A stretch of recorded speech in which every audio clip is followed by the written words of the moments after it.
ان کو برقرار رکھے، یعنی باصلاحیت ملازمین کو برقرار رکھے۔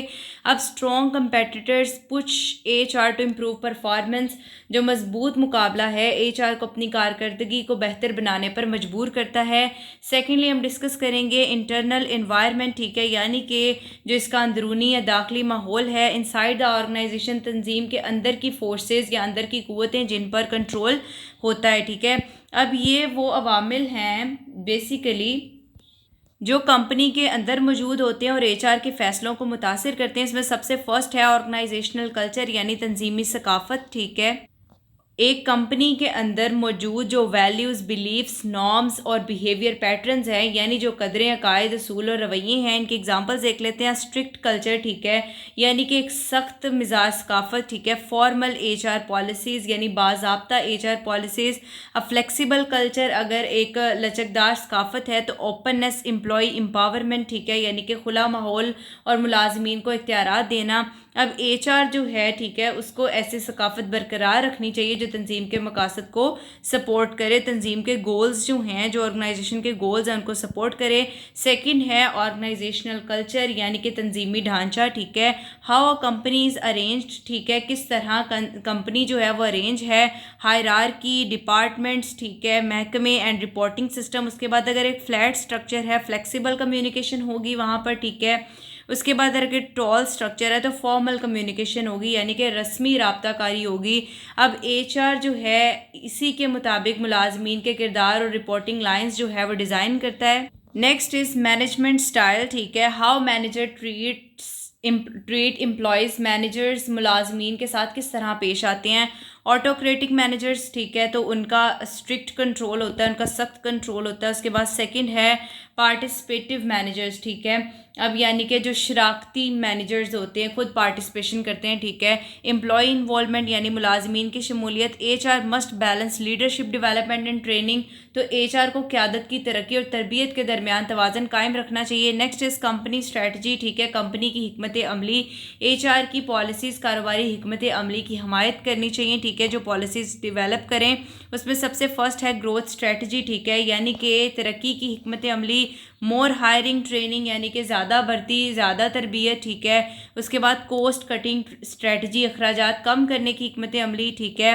Limited hiring, focus on efficiency, یعنی کہ محدود بھرتی اور جو کارکردگی ہے اس پر توجہ۔ اس کے بعد ہے انوویشن اسٹریٹجی، یعنی کہ جدت کی حکمت عملی، تو اس میں کیا ہے، اٹریکٹ کریٹو ٹیلنٹ، یعنی تخلیقی صلاحیت رکھنے والے افراد کو متوجہ کرنا۔ نیکسٹ چلتے ہیں تو اس میں ہے امپلائیز اسکلز اینڈ ایکسپیکٹیشنز، یعنی ملازمین کی مہارتیں اور توقعات۔ امپلائیز ابیلٹیز جو ہیں، جو ملازمین کی صلاحیتیں ہیں، ٹھیک ہے، وہ ایچ آر کی تربیت اور ترقی کے منصوبوں کو متاثر کرتی ہیں، ٹھیک ہے۔ اس کے بعد ان کی جو توقعات ہیں، ٹھیک ہے، بینیفٹس، فریڈم اور ریکگنیشن، یعنی کہ فائدے، آزادی اور شناخت ایچ آر کی پالیسیز پر اثر ڈالتی ہیں، ٹھیک ہے۔ اس کے بعد ہے فائنانشیل ریسورسز، یعنی کہ مالی وسائل، ٹھیک ہے۔ ایچ آر کی سرگرمیوں کے لیے دستیاب بجٹ، اگر لمیٹڈ بجٹ ہے، محدود بجٹ ہے، کم بھرتیاں ہوں گی، ٹھیک ہے، بنیادی تربیت ہے، اور اگر اسٹرانگ بجٹ ہے، مضبوط بجٹ ہے تو کمپیٹیٹیو سیلریز ہیں، یعنی مسابقتی تنخواہیں ہیں۔ مور امپلائی پروگرامز ہیں، یعنی کہ زیادہ ملازم پروگرامز ہیں۔ Next is internal technology and infrastructure, ٹھیک ہے، یعنی کہ داخلی ٹیکنالوجی اور انفراسٹرکچر۔ اب کیا ہے کہ کام کی جگہ میں دستیاب جو ٹولز ہیں اور جو اوزار اور سہولیات ہیں، گڈ انفراسٹرکچر ہے، ٹھیک ہے، اگر مؤثر انفراسٹرکچر ہے، اچھا انفراسٹرکچر ہے تو ایفیشینٹ ایچ آر پروسیسز، یعنی کہ مؤثر ایچ آر پروسیسز ہوں گے، مؤثر ایچ آر عمل ہوں گے، ٹھیک ہے۔ اس کے بعد اگر پور انفراسٹرکچر ہے، یعنی کہ ناقص انفراسٹرکچر ہے، تو ڈیلیز یعنی تاخیر اور ریڈیوسڈ پرفارمنس یعنی کہ کم کارکردگی ہوگی۔ نیکسٹ چلتے ہیں کنکلوژن کی طرف، اس کی فائنل تھاٹس کی طرف۔ تو environment of H R M کا جو ماحول ہے بیرونی اور داخلی عوامل دونوں سے تشکیل پاتا ہے، ٹھیک ہے۔ ایکسٹرنل فیکٹرز ان کنٹرولیبل ہوتے ہیں، ٹھیک ہے، ناقابل کنٹرول ہوتے ہیں، جیسے کہ اکانومی ہے، معاشیت ہے، لاز قوانین ہے، ٹیکنالوجی ہے، ٹھیک ہے، سوسائٹی یعنی معاشرہ ہے، اور کمپٹیشن یعنی کہ مسابقت ہے۔ دوسری طرف جو انٹرنل فیکٹرز ہیں، ٹھیک ہے، جو داخلی عوامل ہیں، وہ تنظیم کے اندر موجود ہوتے ہیں اور انہیں مینجمنٹ کے ذریعے ڈھالا جا سکتا ہے، ٹھیک ہے، جیسے کہ جو ہے کلچر ہے، ثقافت ہے، اسٹرکچر ہے یعنی ڈھانچہ ہے، لیڈرشپ قیادت ہے، امپلائی سکلز ہے، ملازمین کی مہارتیں ہیں، اور فائنانسز ہیں یعنی کہ مالی وسائل ہیں۔ اب جو ایچ آر پروفیشنلز ہیں، ایچ آر کے ماہرین ہیں، ٹھیک ہے، ان کو دونوں ماحول یعنی اندرونی اور بیرونی اور داخلی پر مسلسل نظر رکھنی چاہیے تاکہ حکمت عملی کے فیصلے کر سکیں، تبدیلیوں کے مطابق ڈھل سکیں اور تنظیم کی کارکردگی کو بہتر بنا سکیں۔ تو یہ آج کا ہمارا لیکچر تھا۔ Hope you guys understand my lecture, so please do like share and subscribe my channel and press the bell icon for the latest updates. انشاءاللہ in future I'll try to make more lectures for you people. Thank you very much.